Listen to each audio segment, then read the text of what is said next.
Today, we're going to be talking about the Duberry Report and the fractured system. In the Duberry Report, we made references to local authorities and the education system. And today, I'm going to be talking to Ayse about how the fractured system impacted her and her family. So, good afternoon, Ayse. Hi. Thank you for agreeing to talk to us about your family and how you say the fractured system impacted you. Okay. So do you want to take us briefly through what your situation was? Yeah, okay. It's hard to do briefly because it's quite a lot. Briefly, 2020, my son was removed from my care by social services and the police. The police who were willing to keep my son at home, but the local authority were adamant that he was to be removed. He was placed with my mum and then the following day placed into foster care. I've got he's not my only child, I've got 3 other children, and I've also had PTSD most of my life, but at that point it was very much under control. Since this has happened, the flashbacks, the nightmares, the due to lies, due to not being listened to, I was never ever given an opportunity to put my side of things across, never.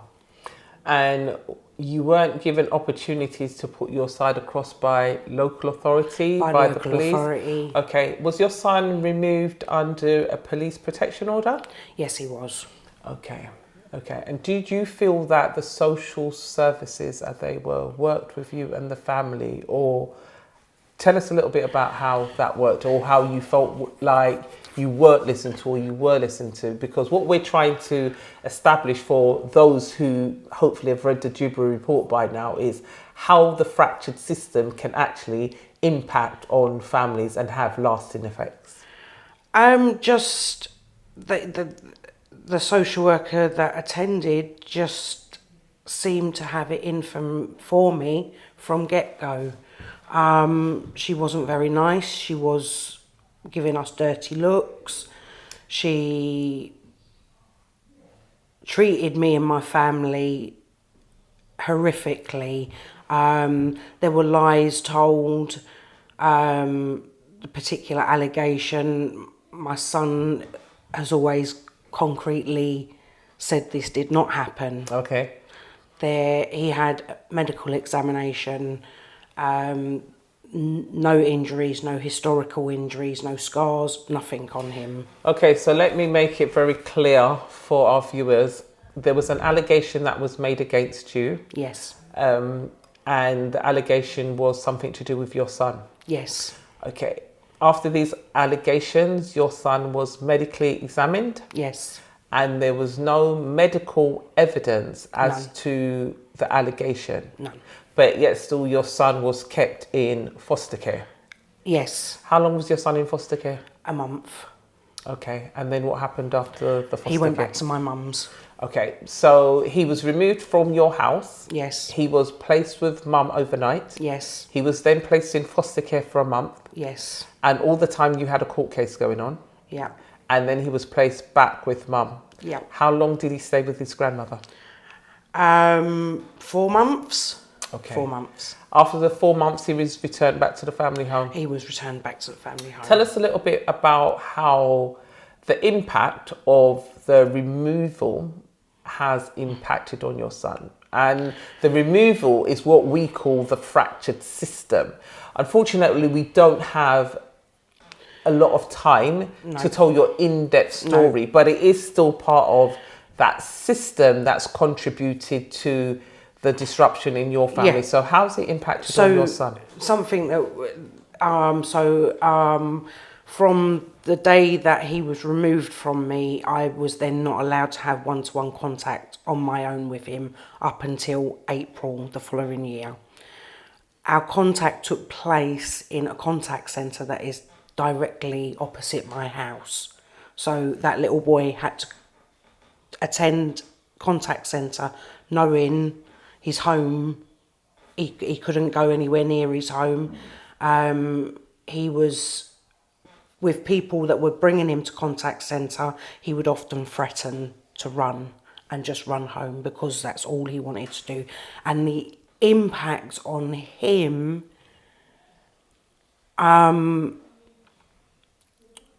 just, you know, towards the end of a contact session, he would just try and drag it out further and further because he just did not want to leave me.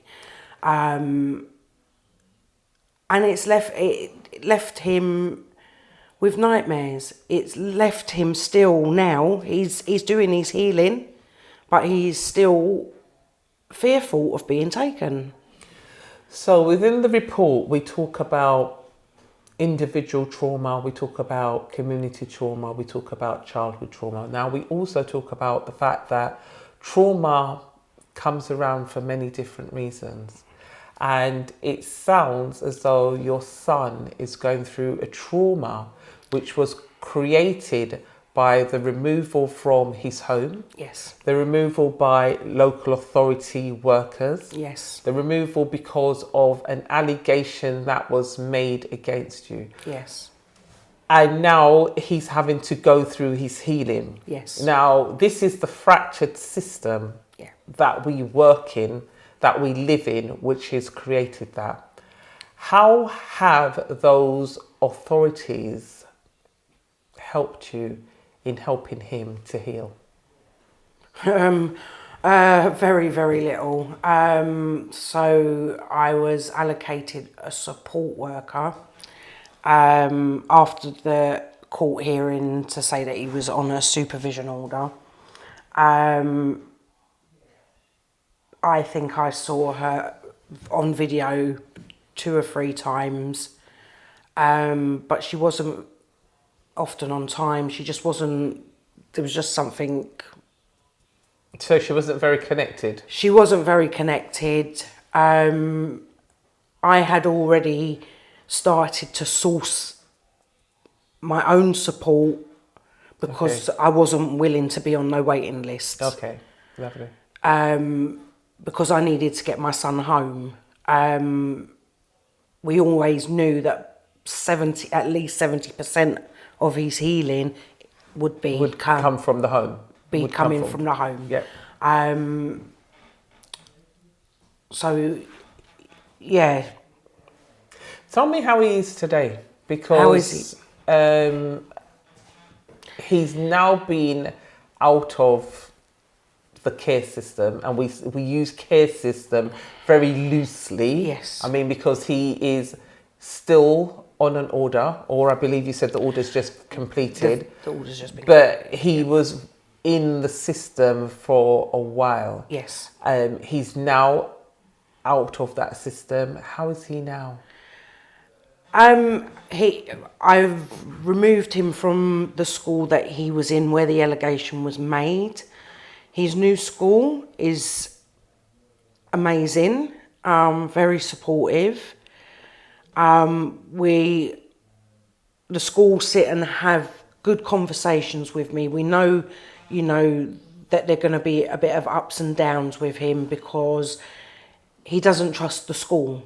Well, he's slowly getting there with the school, but because of his experiences of the education system. Of the education service, the new school now claiming that my son was subject to trauma at his old school.